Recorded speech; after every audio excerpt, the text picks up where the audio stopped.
Hello दोस्तों, आज की कहानी है भाभी के ममता ने इंसान बनाया भाग 3। दोस्तों, अब हर सप्ताह सोमवार बुधवार शनिवार आपसे मिलेंगे एक नई कहानी के साथ सुबह 11:30 बजे। जगजीव जी ने दर्शन को रामलीला को एक नई रूप में एक नई तरीके से दिखाने की इजाज़त तो दे दी थी, लेकिन साथ में वह उस पर नज़र भी बनाए हुए थे। वह भी देख रहे थे कि दर्शन आखिर कर क्या रहा है। दर्शन जितना भी नए आइडिया को अपने दिमाग में सोचा था रामलीला को एक नए नए अंदाज में दिखाने का, उसे पूरा करने का नई नई सोच, नए विचार और नया नया जुगाड़ सोचता रहता था।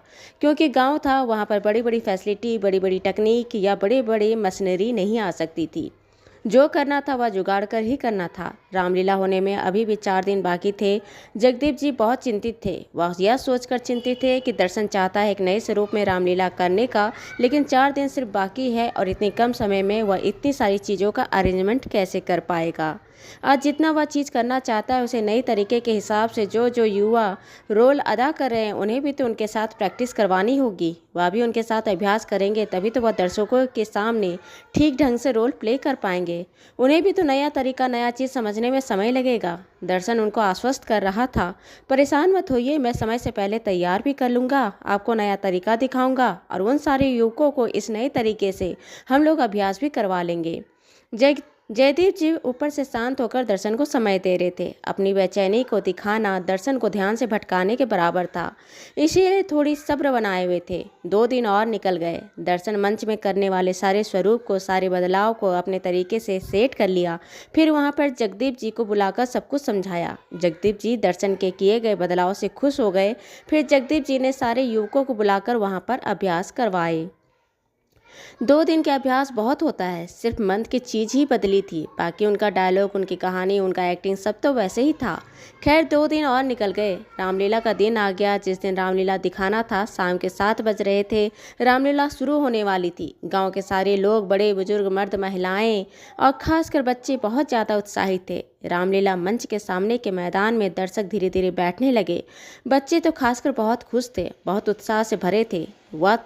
या तो सब जानते थे कि सब कुछ अलग होने वाला है, लेकिन क्या अलग होने वाला है यह कोई नहीं जानते थे। उस पर भी सबको यह पता था कि दर्शन कुछ कर रहा है, तो यह उनके बीच में और गुदगुदी का विषय बना हुआ था। कोई कहता कि दर्शन कुछ अलग करेगा, कोई कहता कि दर्शन निठल्ला, आवारा, निकम्मा है। वह क्या कर सकता है, उसका दिमाग क्या चल सकता है, पता नहीं जगदीप जी ने क्या सोचकर उसे काम करने की अनुमति दी है। अब तो बस देखना है। कोई बात नहीं, हम जाएंगे तो रामलीला देखने में ना मजा आया तो कम से कम दर्शन के मज़े तो ले ही लेंगे। जैसे हजारों बातें चल रही थी। कुछ लोग रामलीला का लुत्फ उठाने को तैयार थे, कुछ लोग नया बदलाव देखने को तैयार थे और कुछ लोग दर्शन का तमाशा बनने की देखने को उत्सुक थे। खैर समय की घड़ी खत्म हुई। 7 बज गए। सारे दर्शक बैठ गए और मंच का पर्दा खुला। मंच के सामने में सीन था अशोक वाटिका का, जहाँ पर हनुमान जी आए थे माता सीता से मिलने।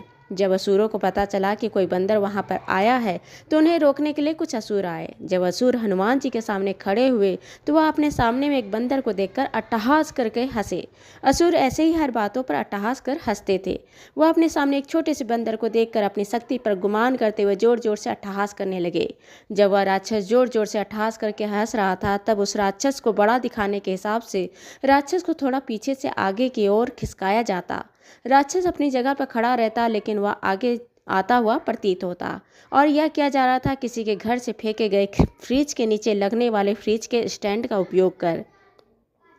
फ्रिज के नीचे लगने वाले पहिए वाले स्टैंड के ऊपर एक लकड़ी का पटिया लगाकर स्टैंड के नीचे रस्सी बांधकर मंच के आगे से पीछे तक उसे ऐसा सेट किया गया था कि एक तरफ के रस्सी को खींचने से पटिया आगे और दूसरा रस्सी का सिरा खींचने पर पटिया पीछे की ओर खिसकता। राक्षस का रोल प्ले करने वाला युवक जब अट्ठास करके हंस रहा था तो उसकी छवि को दूर और पास से दिखाने के लिए उसे आगे पीछे खिसकाया जा रहा था। रामलीला दिखाने वाले में से एक कोई कार्यकर्ता उस पहिए को खींच रहा था। राक्षस बहुत जोर जोर से अट्टहास कर अपने कमर पर दोनों हाथों को रख कर खड़े हो गया। वह तुच्छ नज़र से हनुमान जी को देखने लगा कि यह छोटा सा वानर क्या कर लेगा। धीरे धीरे राक्षस ऊपर की ओर उठने लगा और कुछ देर ऊपर रहकर नीचे समान रूप से आया। इस सीन को दिखाने के लिए दर्शन ने वहां पर दर्जी के मशीन के नीचे मशीन में चलाने में काम आने वाले पैडल को लिया। पैडल जिसमें बीच में एक बार लगा के उसके ऊपर में एक बड़ा सा लकड़ी का पटिया लगाकर उसे इस तरह से फिट किया गया था कि एक तरफ के लकड़ी के पट्टे पर वह राक्षस खड़ा हो गया और दूसरी तरफ के लकड़ी के पाटे पर एक लकड़ी जोड़कर उसे दूर तक ले जाया गया। उस लकड़ी को इस तरह से दबाना और उठाना करते जिससे राक्षस ऊपर उठता और नीचे नजर आता। जब राक्षस ने मन ही मन खुश हो गया कि वह तो चुटकियों में इस वानर को हरा देगा, अपना विजय प्राप्त कर लेगा, तब हनुमान जी ने अपना स्वरूप दिखाने का निश्चय किए। हनुमान जी धीरे धीरे मंच के पीछे की ओर आए और 10 सेकंड बाद ही हनुमान जी हसूर के सामने आए अपने बड़े विशाल रूप में। दर्शक इस सीन को देखकर ताली बजाने लगे। दर्शन हनुमान जी का विशाल रूप को चल कर आते हुए दिखाने के लिए किया था कि दर्शन ने कमर से ऊपर का हनुमान जी का 3 फीट का बड़ा प्रतिमा बनवाया जिसके पीछे का हिस्सा खाली था। प्रतिमा के पीछे का हिस्सा में ऐसा पकड़ने का बनाया था कि उसे अपने हाथ से आसानी से पकड़ कर अपने ऊपर लगाकर प्रतिमा का हिस्सा बन जाने का एहसास कराए। हनुमान बने युवक ने हनुमान के प्रतिमा को पकड़ अपने ऊपर लगाकर चलता हुआ मंच में आया तो ऐसा लगा कि वो खुद हनुमान जी चल रहे हैं। हनुमान जी का प्रतिमा 3 फीट ऊंची होने की वजह से वह बहुत बड़े बलशाली और विशाल दिख रहे थे। इस तरह से हनुमान जी को बहुत बड़ा विशाल दिखाया गया। इस विशालता को देखकर असुर घबरा गया। अगला सीन था लंका का जलने का। जब हनुमान जी को पकड़कर रावण के सामने लाया गया तो रावण ने हनुमान जी की पूंछ में आग लगाने को कहा। जब हनुमान जी की पूंछ में आग लगी तो हनुमान जी पूरे लंका में आग लगाने लगे। जब लंका में आग लगाने का सीन हुआ तो पूरे मंच पर नारंगी और पीले रंग का आग धधकते हुआ दिखाई दे रहा था।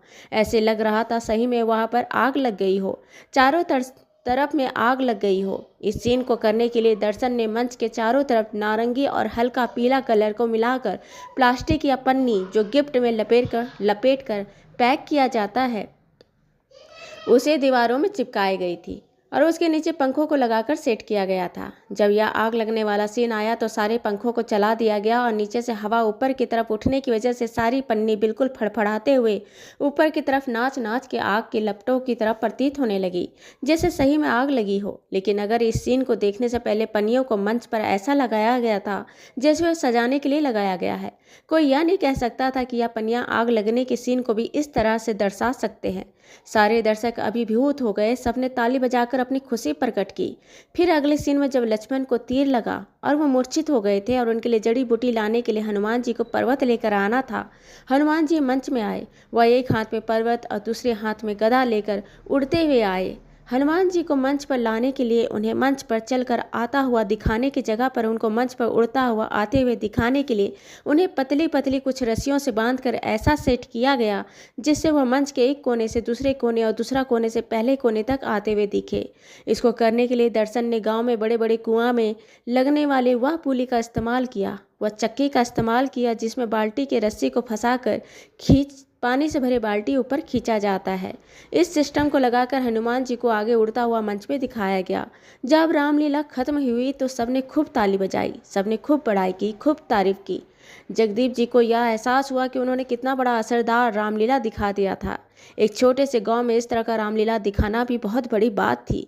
वह दर्शन की सोच के कायल हो गए कि जिस लड़के को सब आवारा, निकम्मा, बेकार कहते थे, उसकी सोच और दिमाग कितना दूर तक का था। वहां के रामलीला को देखकर खासकर उन लोगों की हालत बहुत अजीब हो गई थी जो दर्शन को निठल्ला, नकारा और बेकार समझते थे और वहां पर दर्शन का तमाशा बनते हुए देखना चाहते थे और उसी की वजह से वह वहां आए थे। खैर, जब रामलीला सफलता से पूरा हो गया तो उसके बाद किसी के घर में कुछ कार्यक्रम होता, चाहे वह छोटा हो या बड़ा हो, दर्शन को बुलाया जाता, उसमें उसकी सहायता ली जाती और दर्शन भी उस छोटे से छोटे कार्यक्रम में भी अपना दिमाग लगाकर उसे बहुत सुंदर भव्य दिखाने का कोशिश करता। दर्शन का नाम गांव में ही सही लेकिन बढ़ रहा था। 2 साल यह सारा कुछ होने के बाद यह खबर आसपास के शहर में भी फैलने लगी थी और एक से दूसरा, दूसरा से तीसरा, तीसरा से चौथे के मुंह से दर्शन की तारीफ बांधी जा रही थी। उसका नाम एक जगह से दूसरी जगह बढ़ता जा रहा था। इसी तरह उसकी चर्चा महानगर तक आई। महानगर का एक बंदा जब दर्शन से मिला तो दर्शन उसके साथ महानगर आ गया। बड़े बड़े शहर और महानगर में होने वाले कार्यक्रमों को देखा और उसे समझने में उसे ज़्यादा समय नहीं लगा। वह धीरे धीरे अपना जगह वहाँ भी बना लिया। धीरे धीरे वह फेमस होता चला गया। इवेंट मैनेजर के तौर पर अब वह किसी के घर की पार्टी हो, बर्थडे पार्टी हो, शादी हो या डेस्टिनेशन शादी हो, जैसे भी तरह के फंक्शन हो, इस तरह के काम वह हाथ में लेने लगा।